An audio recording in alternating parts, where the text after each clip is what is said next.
तो अब सवाल ये है कि क्या हमारे मदारिस के फारिगीन और तलबा और तालिबात की रहनुमाई के लिए कोई ऐसा मुत्तहिदा महाज है, जहाँ से उनकी रहनुमाई हो सके? सिर्फ देखिए दौरात नहीं, बल्कि हमने पहले कहा कि अहम सवालात लेंगे।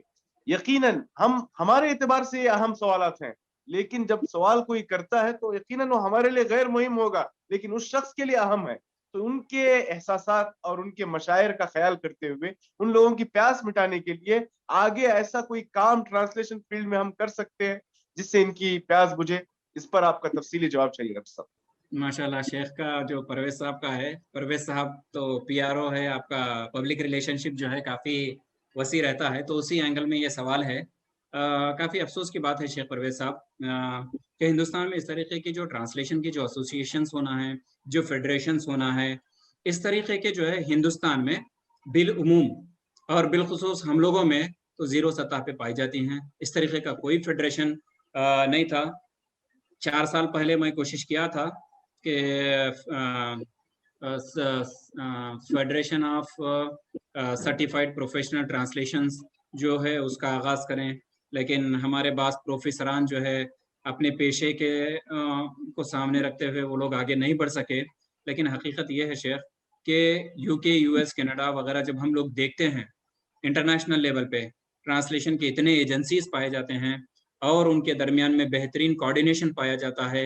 ना सिर्फ कोऑर्डिनेशन बल्कि उन लोगों की मेंबरशिप पाई जाती है और मेंबरशिप भी ऐसी कि तकरीबन 4 lakh per year, 5 lakh per year के लिहाज से भी जो है कंपनीज अदा करते हैं। बहुत सारे इंडिविजुअल्स उसको पेमेंट करके उसका हिस्सा बनते हैं, जिसमें एटीए अमेरिकन ट्रांसलेटर्स एसोसिएशन है और इसी तरीके से गाला है, global translation and localisation association है और इसी तरीके से यूरोपियन लैंग्वेजेस ट्रांसलेशन एसोसिएशन है और साथ में अगर आप देखेंगे फिप्टा के नाम से फेडरेशन ऑफ ट्रांसलेशन एसोसिएशन है और ना जाने मैं बता रहा हूँ कि फ्रेंच के लिहाज से है जो हर साल 30 सितंबर को जो है ट्रांसलेशन का वो भी रखते हैं, क्या बोलते हैं कि थीम के लिहाज से जो है उनका एक पोस्टर बनाना रहता है, कॉम्पिटिशन्स वगैरह रखते हैं।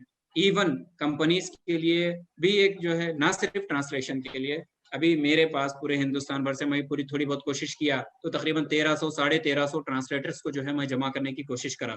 लेकिन ये जितने भी मुतरजिम हैं सिर्फ ज़बानी मुतरजिम हैं, जब तर्जुमा हम लोग उनको देते हैं तो तर्जुमा करने पे उनको कुदरत नहीं रहती, तो लिहाजा बहुत ही कम लोग रहते जो तर्जुमा कर पाते हैं। ये भी बहुत बड़ा मसला बना हुआ है। लेकिन जितने भी फेडरेशंस वगैरह हैं या एसोसिएशंस वगैरह है जो बाहर काम करते हैं, वो लोग काफ़ी मुस्तहकम हैं और बहुत ही बेहतरीन तरीके से काम कर रहे हैं। हिंदुस्तान में एक ऑर्गेनाइजेशन है इंडियन ट्रांसलेटर्स एसोसिएशन, एक ऑर्गेनाइजेशन जो हिंदुस्तान जिसमें मेरे मतलब हमारे लिहाज से जो तज्जिया है, हिंदुस्तान में तर्जुमे की 1500 से ज़ायद कंपनियां हैं जिसका डाटाबेस फिल वक्त अवेलेबल है हमारे पास।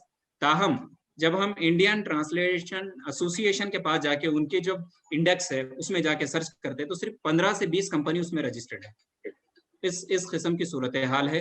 फिल वक्त मैसूर में एक इंस्टीट्यूशन है जो इस पे काम कर रहा है। वहाँ पे जो है मतलब Indian languages institute of Indian languages ये लोग जो है इस किस्म का काम कर रहे हैं और उसमें है इंडियन ट्रांसलेशन मिशन, इदारे का नाम है इंडियन ट्रांसलेशन मिशन। ये लोग तो कोई ऑर्गेनाइजेशन लेवल पे काम कर रहे हैं। मुतरजमीन की फहरिस्त तो वो लोग पूरा बना चुके हैं, लेकिन इनके पास में कोई ऐसा स्पेसिफिक क्राइटेरिया नहीं है कि मुतरजिम को जांचा जाए या कोई एक इवाल्वेशन सिस्टम उनके पास हो, इस तरीके का नहीं। उनके पास जो है 8 दिन का एक कोर्स हुआ करता है। अगर कोई 8 दिन का वो पर्टिकुलर कोर्स उसमें कंप्लीट करे तो उस एसोसिएशन का या उसका जो है मेंबर बन सकता है और उसमें अपना डाटा इनपुट कर सकता है।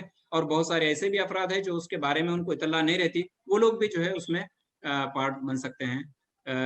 लिहाजा और बहुत सारी चीज़ें इस पे है, समझिए काफ़ी तवज्जो तलब मसला है ये।